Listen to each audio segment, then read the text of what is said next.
Hello friends, welcome back to Garbhaguru. मैं doctor Priyanka Yadav और आज हम बात करने वाले हैं प्रेगनेंसी के दौरान कौन कौन से ब्लड टेस्ट आपको किस महीने में कब कब करवाने चाहिए। देखो, ब्लड टेस्ट जब हम बात करते हैं आपकी प्रेगनेंसी रुकने के बाद से, तो ब्लड टेस्ट जब आपकी प्रेगनेंसी कंफर्म होगी तब उसके बाद सबसे पहला ब्लड टेस्ट आएगा बीटा एचसीजी। ये कंफर्म करने के लिए कि प्रेगनेंसी है ही, क्योंकि यूरिन प्रेगनेंसी टेस्ट में यदि आपकी लाइन हल्की आती है या कभी कभी ऐसे मिसगाइड भी हम हो सकते हैं, तो यदि उसमें कुछ कंफ्यूजन हो तो प्रेगनेंसी कंफर्म करने के लिए बीटा एचसीजी नाम का ब्लड टेस्ट करवाना ज़रूरी होता है।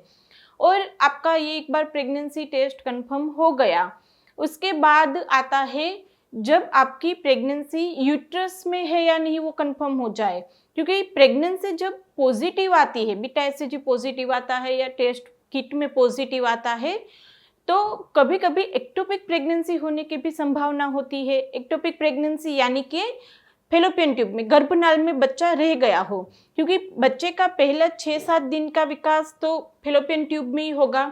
उसके बाद जाके आपके पीरियड के 24-25 दिन में वो बच्चा आके आपकी बच्चेदानी में, आपके एंडोमेट्रियम लाइनिंग में चिपकेगा। तो अब यहाँ पे दूसरा कंफर्म होगा टेस्ट, होगा अल्ट्रासाउंड। अल्ट्रासाउंड से कंफर्म करेंगे कि आपकी प्रेगनेंसी हेल्दी ही है, यानी कि यूट्रस में है। यूट्रस में यदि आपकी प्रेगनेंसी कंफर्म हो जाती है, उसके बाद आपके बेसिक ब्लड टेस्ट कराने होते हैं। तो अब ये बेसिक ब्लड टेस्ट कौन कौन से होती है, उसमें सबसे पहला आता है हीमोग्लोबिन, दूसरा आता है थायराइड प्रोफाइल, फिर आता है आरबीएस, फिर आते हैं दूसरे टेस्ट जैसे एचआईवी, एचबीएसएजी, वीडीआरएल। ये सारे टेस्ट वहाँ पे बेसिक पहले वाइफ के कराने रहते हैं। कभी कभी क्या होता है, थायराइड आपका पहले नहीं था लेकिन प्रेगनेंसी इंड्यूस्ड थायराइड होता है, तो थायराइड की ट्रीटमेंट चालू करनी पड़ती है। जेस्टेशनल डायबिटीज होता है, यानी कि पहले डायबिटीज नहीं था लेकिन प्रेगनेंसी इंड्यूस आपका आरबीएस, एफबीएस यानी कि आपकी शुगर बढ़ी हुई होती है, तो इसीलिए वहाँ पे आपकी प्रेगनेंसी रुकने के बाद ये सारे टेस्ट कराने ज़रूरी है। हीमोग्लोबिन होता है, जो यदि आपके अंदर हीमोग्लोबिन कम होगा तो बच्चे को भी पोषण कम मिलेगा, एनीमिया के चलते आपकी प्रेगनेंसी कॉम्प्लिकेशंस भी बढ़ जाएंगे, तो हीमोग्लोबिन भी कराना ज़रूरी है। दूसरे सारे टेस्ट मैंने बताए थे, यदि उसमें कुछ दिक्कत होती है तो उसकी स्पेसिफिक ट्रीटमेंट करनी होती है, तो वो सारे एचआईवी, एचबीएसएजी, वीडीआरएल वो भी कराने ज़रूरी है। तो ये हो गई आपकी प्रेगनेंसी कंफर्म होने के बाद पहले तिमाही में कौन से टेस्ट कराने ज़रूरी है। अब बात करते हैं कि आपका हीमोग्लोबिन जो है वो आपको कब कब रिपीट कराना चाहिए।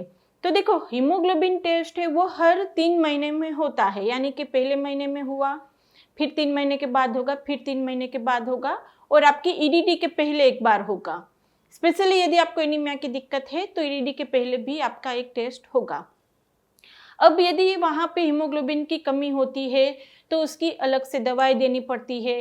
यदि 9-8 के से भी नीचे है तो उसके लिए स्पेशल इंजेक्शन देना पड़ता है। 5-6-7 होता है तो ब्लड ट्रांसफ्यूजन करना पड़ता है। तो हीमोग्लोबिन टेस्ट बहुत ही ज़्यादा ज़रूरी है प्रेगनेंसी के दौरान। फिर जैसे मैंने आगे बताया, यदि आपके अंदर थायराइड आता है या पहले से था और प्रेगनेंसी इंड्यूस कोई भी आपका थायराइड हो तो टीएसएच भी हर 3 महीने में रिपीट कराना होता है। आपको पता होगा कि जो थायराइड की मेडिसिन है वो फिक्स नहीं रहती, यदि आपका टीएसएच हाई होगा, लो होगा, उसके अनुसार उसका डोज भी चेंज होता रहता है, तो वो भी हर 3 महीने में रिपीट कराना होता है। और सेम आरबीएस का, यदि वहाँ पे बहुत ही ज़्यादा फ्लक्चुएटिंग होता है तो हर महीने में भी रिपीट कराएंगे, यदि स्टेबल है तो भी हर 3 महीने में आपका आरबीएस टेस्ट होगा। इसके अलावा किया जाएगा सीबीसी यानी कि कंप्लीट ब्लड काउंट, जिसके अंदर ये पता चलेगा आपका डब्ल्यूबीसी काउंट कितना है, प्लेटलेट्स कितने हैं, सीआरपी किया जा सकता है, आपका ईएसआर किया जा सकता है।